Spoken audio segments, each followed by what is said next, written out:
स्थापित शिवलिंग तो गांव गांव में, शहर शहर में हम सभी जानते हैं। कोई शहर ऐसा नहीं, कोई गांव ऐसा नहीं जहां भगवान महादेव का शिवलिंग नहीं। हर गांव में, छोटा सा नगर हो तो भी वहां भगवान महादेव का शिवालय जरूर आपको मिलेगा। लेकिन शिवालय नहीं है तो कहीं वट वृक्ष के नीचे, कहीं कोई पीपल वृक्ष के नीचे भगवान महादेव जी विराजमान है। ऐसे बहुत सारे शिवलिंग हैं कि जी जहां शिवालय नहीं है लेकिन वैसे भगवान महादेव वहां विराजते हैं। ऐसे बहुत सारे महादेव के स्थान हैं। ऐसे बहुत सारे नियम भी हैं। स्वयंभू शिवलिंग की पूजा कोई भी दिशा में बैठकर आप कर सकते हैं। उपलिंग की पूजा भी कोई दिशा में बैठकर कर सकते हैं। ज्योतिर्लिंग की पूजा कोई भी दिशा में बैठकर कर सकते हैं। परंतु जो स्थापित शिवलिंग है उसकी पूजा दक्षिण दिशा में बैठकर उत्तर की ओर दृष्टि रखकर श्रेष्ठ माना जाता है। और दिशा भेद आपके समझ में न रहे तो जिस तरफ जलधारी बहे तो उसके विरुद्ध दिशा में बैठकर आपकी दृष्टि जलधारा की ओर रहे, वैसे भगवान महादेव का पूजन आप कर सकते हैं। और भगवान महादेव की पूजा करने के लिए हम जब शिवालय में जाते हैं तब पहले पवित्रकरण बहुत आवश्यक है। और जो कुछ आप ले जाते हैं सब कुछ लिंग और पीठ से दूर रखना चाहिए। फल, फुंगी फल, श्रीफल, कुछ भी हो, भगवान महादेव के शिवलिंग पर और पीठ पर चढ़ाने का कोई विधान नहीं है। लेकिन कहीं कहीं शिवालयों में ऐसा हम देखते हैं। दक्षिण भारत में भी भगवान महादेव के बहुत सारे मिष्टानों से पूजा करते हैं तो पीठ पर चढ़ा देते हैं, शिवलिंग पर चढ़ा देते हैं। हाँ, है कोई परंपरा होगी। लेकिन वास्तव में देखें तो जो कुछ आप ले जा रहे हैं ये सब लिंग और पीठ से रखेंगे तो ठीक रहे, दूर रखे तो ठीक रहे।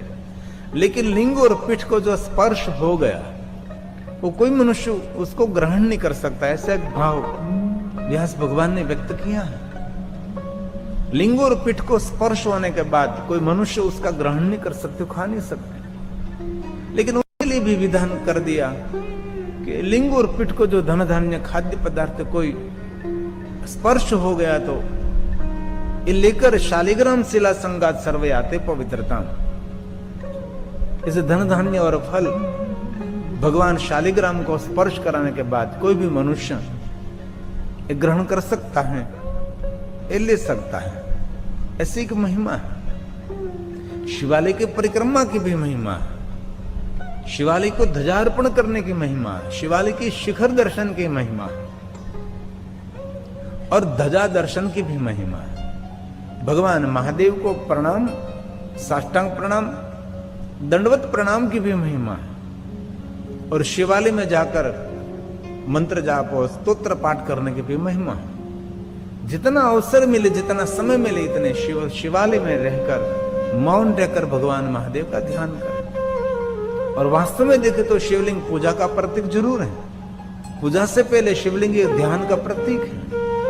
अपने विचारों को स्थान पर केंद्रित करने के लिए हम ऋषि मुनियों ने सुंदर ये परंपरा की है, जिनको हम निराकार का प्रतीक शिवलिंग कहते हैं। तो एक चारलिंग की भी महिमा है। अंग के अवयव को भी लिंग स्वरूप माना जाता है। बिंदु शिवलिंग, कुबेर यंत्र, गणेश यंत्र, श्री यंत्र, बहुत सारे यंत्रों की परंपरा है। इनमें छोटी सी बिंदी की जाती है, उसको बिंदु शिवलिंग कहा जाता है। और पाषाण शिवलिंग की भी महिमा है। पत्थर में से जो शिल्पकार निर्माण करते हैं उसको पाषाण शिवलिंग कहते हैं। कोई भी नदी में कोई पत्थर बहता बहता जा रहा है और लिंगाकार बन जाएगा तो उसको बाणलिंग कहा जाता है। कोई भी सरिता का पाषाण हो, लेकिन इसमें सप्तगंगाओं के जल में जो शिवलिंग निर्माण रहेगा वो श्रेष्ठ माना है। लेकिन इस सप्तगंगाओं में से भी माता नर्मदा के जल में जो शिवलिंग निर्माण हो गए उसकी बहुत सारी श्रेष्ठता है। सभी शिवलिंग को कोई प्रतिष्ठा विधि करनी पड़ती है, लेकिन नर्मदा के जल में से लाए हुए शिवलिंग, उसकी कोई भी प्रतिष्ठा आप विधि न कर सके, लेकिन वो सभी शिवलिंग प्रतिष्ठित हैं। हम बोलते हैं कि नर्मदा के जितने कंकर हैं ये सभी शंकर हैं, ऐसा हम बोलते रहते हैं। ये शिवलिंग श्रेष्ठ माना जाता है। नर्मदा के जल प्रवाह में से लाए हुए शिवलिंग, उसकी मान्यता बहुत कही है। नर्मदेश्वर महादेव भी कह सकते हैं, और बाण शिवलिंग भी कह सकते हैं। और एक है स्फटिक शिवलिंग जो विष्णु भगवान ने लक्ष्मी जी को दिया था। और एक है सुगंधी शिवलिंग, चंदन घिसकर अष्टगंध मिलाकर सुंदर एक चंदन में से शिवलिंग निर्माण करे, उसकी भी महिमा है। पुष्पों में से सुंदर एक शिवलिंग निर्माण करो, उसको पुष्पलिंग कहा जाता है। धन धान्य के आटे में से सुंदर शिवलिंग निर्माण कर सकते हैं, उसको यवगुधुमलिंग कहते हैं। मरकुरी पारा में कोई वस्तु मिश्रित करके उसको बांधते हैं, उसको पारद शिवलिंग कहते हैं। और सही पारद का अर्थ है कोई भी सुवर्ण उसको लग गया तो सुवर्ण का कलर बदल सकता है। जो सुवर्ण जो पीला रंग का है तो सुवर्ण व्हाइट हो जाएगा। जो सही जो पारद लिंग है वो भक्षण कर लेता है सुवर्ण का, तो उसको पारदलिंग कहते हैं। और पारदलिंग की पूजा के लिए सबकी महिमा नहीं है, योगी महापुरुषों के लिए है, क्योंकि पारा एक प्रकार का पॉइजन है, एक प्रकार का जहर है। थोड़ा सा भी पेट में गया तो बहुत कुछ डैमेज कर सकता है। इसलिए कभी उसको स्नान किया हुआ जल, कभी कोई पीपल वृक्ष, वट वृक्ष, कोई भी वृक्ष और तुलसी वृक्ष के उसके मूल में नहीं अर्पण करना चाहिए। और वास्तव में देखे तो अबील गुलाल वाला भी जो जल है सभी केमिकल है, ये भी कोई वृक्ष के मूल में नहीं अर्पण करना चाहिए, क्योंकि अंत में तो देखे तो अबील गुलाल कुमकुम सब कुछ केमिकल है, इसलिए वृक्ष को ये नुकसान करते हैं। और महादेव को चढ़ाया हुआ दूध भी, ये भी कोई वृक्ष के मूल में नहीं जाना चाहिए, क्योंकि सभी वृक्ष के लिए ये जो दूध है वो जहर बराबर है, ये वृक्ष सूख जाएगा। हमने एक महात्मा के मुख से कथा सुनी थी। एक हमारे महात्मा जी तो राजकोट के अंदर वो अनुष्ठान कर रहे थे 1 महीने के लिए पवित्र श्रावण मास में। तो रोज महादेव को अपने जो साथ में रखते शिवलिंग उसका पूजन करते थे और दूध अर्पण करते रहते थे। और महादेव को जो अर्पण किया दूध, सभी दूध रोज बेल वृक्ष के खामने में वहां रख देते थे। और 1 मास पूरा हुआ और पूरा बेल वृक्ष ये सूख गया। इसलिए कभी भी ऐसी गलती नहीं करनी चाहिए। और दूसरी बात, अगरबत्ती कभी बंद घर में भी करनी नहीं चाहिए, क्योंकि अगरबत्ती का धुआं हमें नुकसान भी कर सकता है। आजकल तो अगरबत्ती सुंदर बनाई जाती है, क्योंकि बहुत सारे केमिकल रहित भी अगरबत्ती मिलती है, क्योंकि बहुत सारे सुगंध केमिकलों में से निर्माण करते हैं। इसलिए जहां बच्चे सोए हैं, जिनको श्वास लेने की तकलीफें हैं, वे वृद्ध व्यक्ति जहां सोया है वहां बंद है, तो वहां धुआं हमारे फेफड़े में जल चला जाएगा। तो इसलिए थोड़ा सा ध्यान रखिए। बीड़ी पीने से भी नुकसान तो रहेगा फेफड़े को, बीड़ी पीने वालों को कम नुकसान रहता है, लेकिन जो बीड़ी पी रहा उसके पास जो खड़ा है उसको ज्यादा नुकसान रहता है, क्योंकि बीड़ी पी रहा उसको सीधा धुआं मिल रहा है, और पास में जो खड़ा है जो पी रहा उसके फेफड़े में से बाहर निकला हुआ उसका झूठा धुआं हमारे नाक में जा रहा है। इसलिए बीड़ी पीना तो नहीं चाहिए, लेकिन जो बीड़ी पी रहा उसके पास भी कभी खड़ा नहीं रहना चाहिए, ये हमको बहुत नुकसान करते हैं। तो पारद शिवलिंग की अलग महिमा है। एक बालू का शिवलिंग जो राम जी ने पूजन किया था, रेत में से बनाया हुआ सुंदर शिवलिंग, उसको बालू का शिवलिंग कहा जाता है। एक रसलिंग की महिमा है, सुवर्ण में से जो शिवलिंग निर्माण करते हैं, भगवान विष्णु जी ने कुबेर जी को सुवर्ण लिंग दिया, तो उसकी भी एक विशेष महिमा। रजत लिंग की महिमा, चांदी में से शिवलिंग निर्माण होते हैं, ताम्रलिंग, रजत लिंग और बहुत सारे अलग अलग। दीपलिंग, दीप में से जो शिवलिंग निर्माण करते हैं, दीप का जो ज्योत है उसको भी शिवलिंग कहते हैं। ज्योतिर्लिंग की महिमा है।